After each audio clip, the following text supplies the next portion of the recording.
Hindi ba umabot inyong load sa GCash? Hello guys, in this tutorial, Then, may i-share ako sa inyo kung paano mag-refund ng load sa GCash. So, let's start. Punta tayo sa GCash app, talagay inyong MPIN. So, naka-access tayo sa GCash. Ngayon, punta tayo sa help sa taas.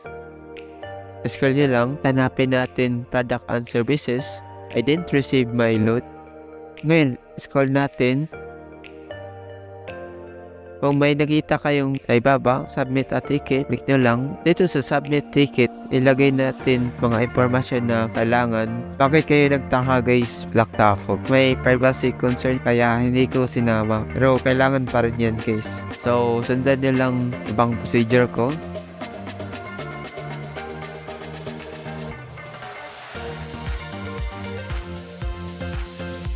Sa transaction date, paano natin inyong pizza kung kailan nyo binili.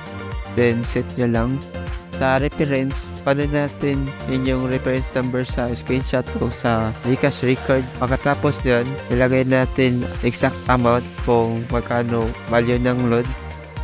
Dito sa type of load, pumili kayo kung saan nyo nabili. Then, i-upload natin ang screenshot.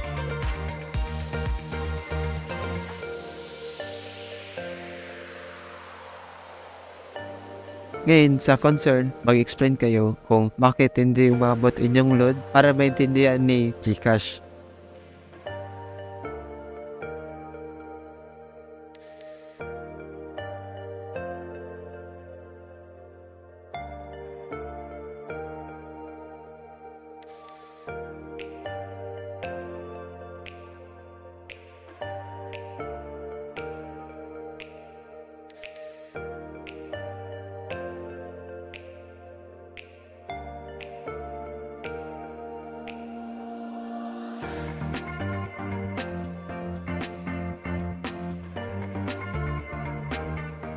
Pagkatapos, i-double check natin inyong nilagay. Kapag sure na guys, i-submit natin.